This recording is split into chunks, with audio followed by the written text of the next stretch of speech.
Peace be with you. Dear friends, welcome to Living Flame Podcast website and Facebook group. Gospel reflections for Monday of the 32nd week in the ordinary time. Gospel according to Luke chapter 17 verses 1 to 6. Jesus is fully aware that there will be so many things that happen in our lives that can lead us to sin. That is why he said to his disciples, things that cause sin will inevitably occur. But woe to that person through whom they occur. Now, when we look at our own personal life, dear friends, we have so many occasions where we feel weak. We feel weak in our thoughts, in our actions. We feel weak in our body. Weak when we think so many things that are around us, and many things can lead us to sin. But Jesus warns those occasions that are created for sin. That's why Jesus says it would be better for him if a millstone were put around his neck and he be thrown into the sea, than for him to cause one of these little ones to sin. It is not falling into sin that is serious, but according to Jesus, the one who causes another person to sin, that is a very serious matter. A life that can cause others to sin. And Jesus' harsh punishment to such people. It would be better for him if a millstone were put around his neck. Now, these millstones, if you have been to Holy Land, you will find these millstones, huge ones, huge stones for grinding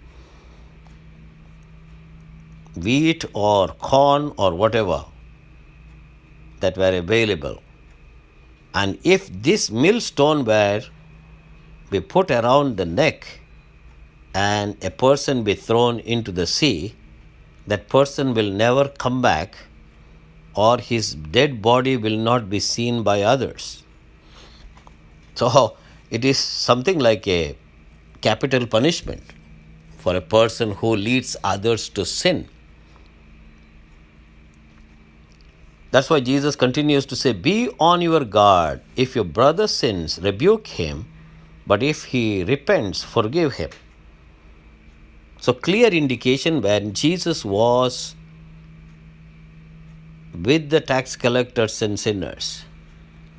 He dined with them, he talked to them, he was friendly with them.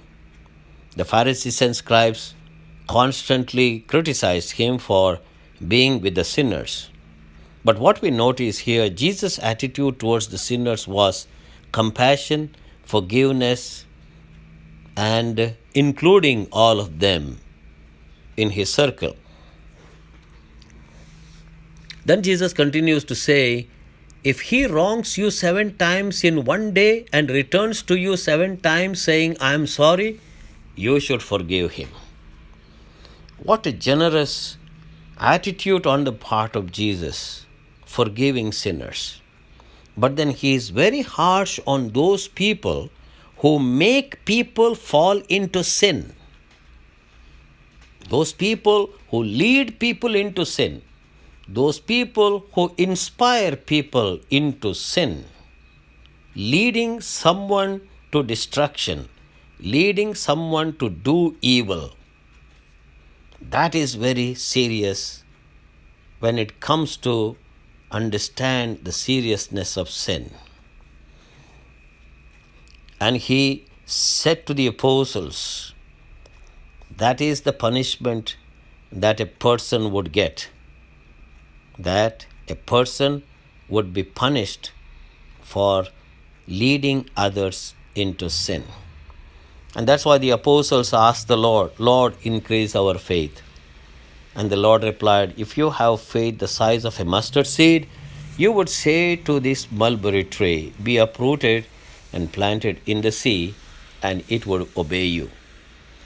Dear friends, When we have faith, we will always recognize that in spite of our sinfulness, God is ready to forgive us. But we cannot be intentionally evil, intentionally leading others to sin. And that is a very, very serious matter before God. Therefore, dear friends, let us ask the Lord today to help us to understand this gospel passage, that we may always believe in the mercy and forgiveness of the Lord in our lives, and try our best never ever think of leading others to sin, and especially the little ones. God bless you.